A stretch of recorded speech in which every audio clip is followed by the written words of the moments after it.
सुप्रभातम। आज मैं पंचम वर्ग के बच्चों के लिए क्वेश्चन आंसर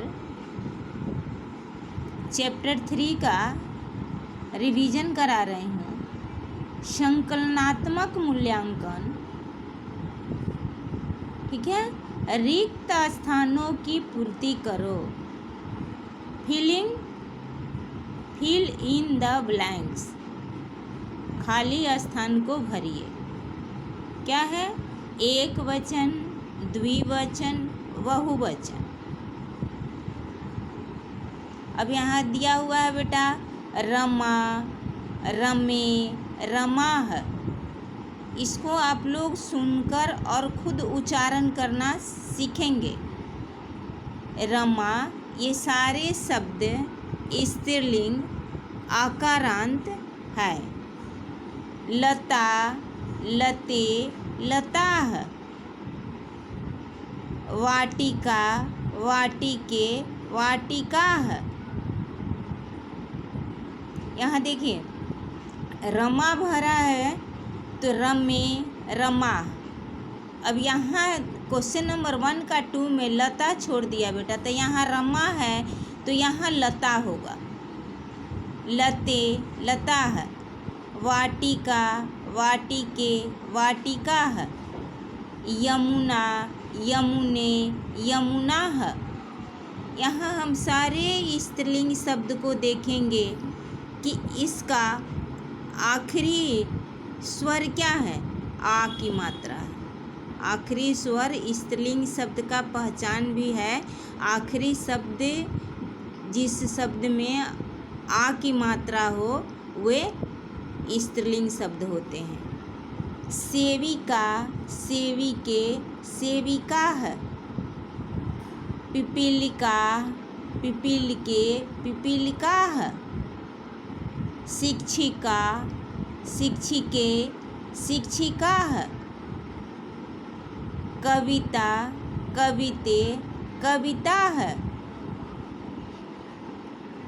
कथा, कथे, कथाः। वर्षा, वर्षे, वर्षाः। अब क्वेश्चन नंबर 2, निम्न शब्दों को वचन के अनुसार उचित तालिका में रखें। नीचे ये जो शब्द दिए हुए हैं इसको उचित तालिका एक वचन, द्विवचन, बहुवचन पहले से बना हुआ है और हमें इस तालिका से जितने शब्द हैं उनको एक वचन, द्विवचन और बहुवचन में चुनकर रखना है। तो स्त्रीलिंग शब्द का पहचान है बेटा, एक वचन में आखिरी में आ की मात्रा हो तो वो एक वचन होता है, ए की मात्रा हो तो द्विवचन होता है और आह की मात्रा है तो बहुवचन होता है। तो इस शब्द में हम देखेंगे कि किस में आ की मात्रा है और किस में ए की मात्रा है और किस में आह की मात्रा है, उसको हम वचन के अनुसार रखेंगे। अब यहाँ कथा, कथा है जो देखिए आ की मात्रा है तो चैप्टर में भी हम लोग पढ़े हैं पहले कि आ की मात्रा हो वो शब्द एक वचन होगा। तो कथा क्या हो गया बेटा? एक वचन। अब महिला नहीं, महिला हो जाएगा बहुवचन। रसना, रसना में आ की मात्रा है तो एक वचन हो गया। भार्या, भार्या क्या हो गया? ये भी एक वचन हो गया। शिक्षिका, शिक्षिका हो गया एक वचन। धरा, धरा मतलब पृथ्वी, भूमि, ये भी एक वचन हो गया। हम क्या देखें कि सारे आ की मात्रा वाले शब्द एक वचन में आ गए। और यहाँ अब देखेंगे बेटा द्विवचन में ए की मात्रा, लते, लते। अब देखिए लते यहाँ है तो ये हो जाएगा एक वचन। ग्रीवे हो गया, सॉरी द्विवचन। अब इसमें ललने, ए की मात्रा वाले शब्द द्विवचन में हो जाएगा मूसिके, मूसिके हो गया। क्यों द्विवचन क्यों हुआ? क्योंकि इसमें एक ही मात्रा लगा है, तो एक ही मात्रा हो गया द्विवचन। सरिते, ये भी हो गया द्विवचन। अब यहाँ आह की मात्रा हम देखेंगे। सीताह, सीताह क्या हो गया? बहुवचन। महिलाह बहुवचन, रमाह बहुवचन, पाठशालाह बहुवचन, नायिका बहुवचन। अब यहाँ क्वेश्चन नंबर 3, नीचे लिखे शब्दों के सही अर्थ को रेखांकित कीजिए। नीचे लिखे शब्दों का जो सही है उसको बेटा इसको हम अंडरलाइन करेंगे। इंग्लिश में क्या बोलते हैं? Underline the correct meaning. अब देखिए रसना, चैप्टर में हम लोग पढ़ चुके हैं कि रसना का अर्थ होता है जीभ। इसमें रसना में आपको 3 ऑप्शन दिया है बेटा, रस, जीभ, रसीली। तो हाँ, इसमें से एक ही कोई ऑप्शन सही होगा। तो हम लोग पढ़ चुके हैं कि रसना का अर्थ जीभ होता है, तो हम इसको टिक करेंगे। क्वेश्चन ही दिया है कि जो सही है उत्तर उसको टिक करें, रेखांकित करें या अंडरलाइन करें। अब देखिए मक्षिका, मक्षिका दे दिया। मक्षिका का हिंदी हो गया मधुमक्खी। पहले हम लोग जानते हैं कि इसकी हिंदी होती है मक्खी। मधुमक्खी, मुंह, मक्खी, तो सही इसका ऑप्शन क्या हुआ? मक्खी। तो हम किसको अंडरलाइन करेंगे? मक्खी को। पिपीलिकाह, पिपीलिका का अर्थ हम चैप्टर में पढ़ चुके हैं कि पिपीलिका का अर्थ चींटी होता है। अब हमारे ऑप्शन में दिया हुआ है पीपल, चींटी, पीली, तो हम किसको टिक करेंगे? चींटी को।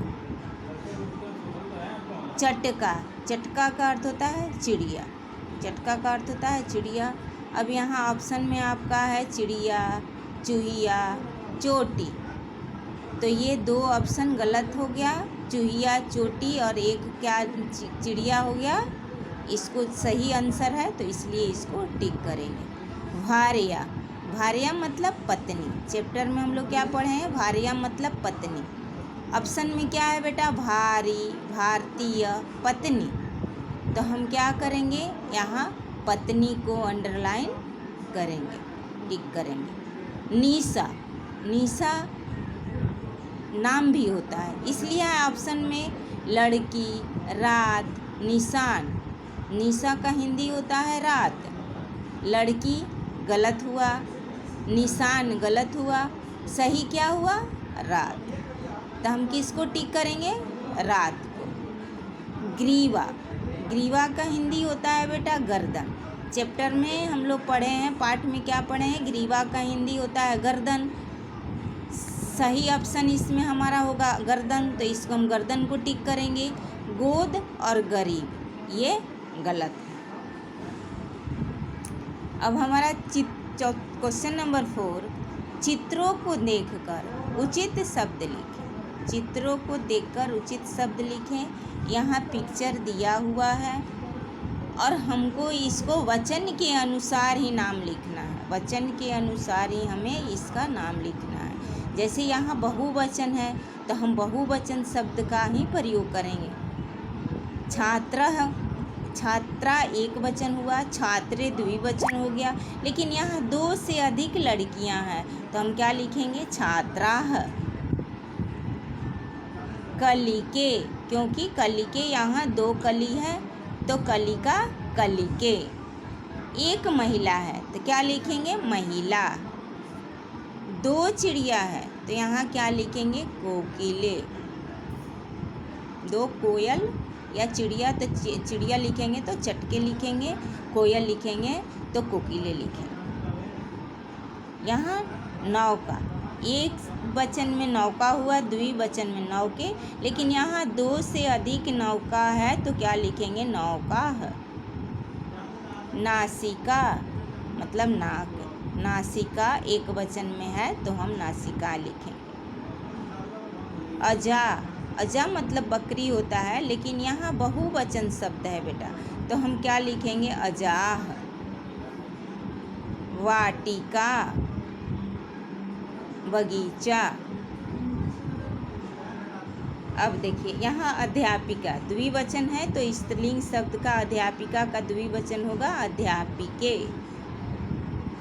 पिपीलिका, क्योंकि 2 से अधिक यहाँ चींटियाँ हैं तो चींटी का होता है पिपीलिका, तो पिपीलिका। बालिके, 2 से 1 से ज़्यादा है लड़की तो बालिके। गायिका, एक वचन है इसलिए गायिका। अब देखिए यहाँ द्विवचन होगा तो लते। मच्छिका, मच्छिका इसलिए लिखेंगे बच्चों कि यहाँ एक मक्खी है तो मच्छिका। यहाँ 2 से अधिक चिड़िया हैं तो क्या लिखेंगे? चटकाह, चटकाह। धन्यवाद।